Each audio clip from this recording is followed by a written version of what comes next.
Video में हम कार्तिक मास की कथा का 8वां अध्याय सुनेंगे। नारद जी बोले, अब मैं कार्तिक व्रत के उद्यापन का वर्णन करता हूँ, जो सब पापों का नाश करने वाला है। व्रत का पालन करने वाला मनुष्य कार्तिक शुक्ला चतुर्दशी को वर्तव्य की पूर्ति और भगवान विष्णु की प्रीति के लिए उद्यापन करे। तुलसी के ऊपर एक सुंदर मंडप बनावे, उसे केले के खंभों से संयुक्त करके नाना प्रकार की धातुओं से उसकी विचित्र शोभा बढ़ावे।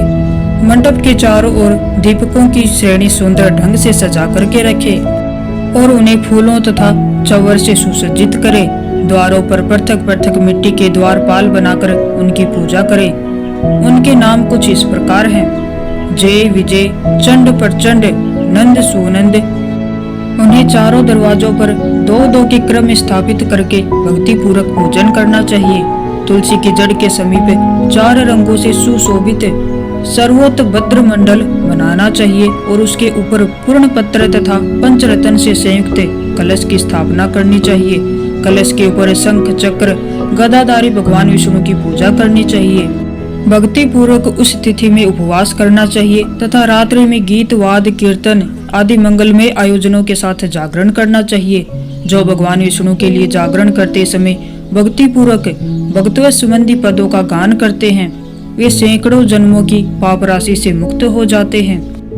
जो मनुष्य भगवान के निमित्त जागरण करके रात्रि भर भगवान का कीर्तन करते हैं, उनको असंख्य गोदान का फल मिलता है। जो मनुष्य भगवान की मूर्ति के सामने नृत्य गान करते हैं, उनके अनेक जन्मों के एकत्रित पाप नष्ट हो जाते हैं। जो भगवान के सम्मुख बैठकर कीर्तन करते हैं और बंसी आदि बजाकर भगवत भक्तों को प्रसन्न करते हैं तथा भक्ति से रात्रि भर जागरण करते हैं, उन्हें करोड़ों तीर्थ करने का फल मिलता है। उसके बाद पूर्णमासी में एक सप्तनिक ब्राह्मण को आमंत्रित करना चाहिए। प्रातः काल स्नान करके देव पूजन करके वेदी पर अग्नि की स्थापना करनी चाहिए और भगवान की प्रीति के लिए खीर की आहुति देनी चाहिए। होम की शेष विधि पूरी करके भक्ति पूर्वक ब्राह्मणों का पूजन करना चाहिए और उन्हें यथाशक्ति दक्षिणा देनी चाहिए।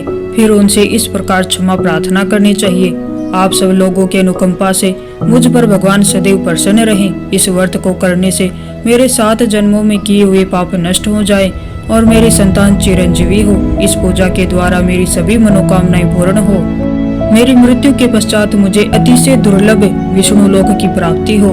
पूजा के समस्त वस्तुओं के साथ गाय भी गुरु को दान में देनी चाहिए। उसके पश्चात घर वालों और मित्रों के साथ स्वयं को भोजन करना चाहिए।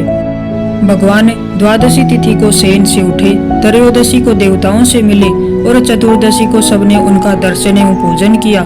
इसलिए उस तिथि में भगवान की पूजा करनी चाहिए। गुरु की आज्ञा से भगवान विष्णु की स्वर्णमयी प्रतिमा का पूजन करना चाहिए। इस पूर्णिमा को पुष्कर तीर्थ की यात्रा श्रेष्ठ मानी गई है। कार्तिक माह में इस विधि का पालन करना चाहिए। जो इस प्रकार कार्तिक के व्रत का पालन करते हैं, वे धन्य और पूजनीय है। उन्हें उत्तम फल की प्राप्ति होती है। जो भगवान विष्णु की भक्ति में तत्पर हो कार्तिक में व्रत का पालन करते हैं, उनके शरीर में स्थित सभी पाप तत्काल नष्ट हो जाते हैं। जो श्रद्धा पूर्वक कार्तिक के उद्यापन का महत्व सुनता है या सुनाता है, वह भगवान विष्णु का सायुज्य प्राप्त करता है। तो ये था कार्तिक मास की कथा का 8वां अध्याय।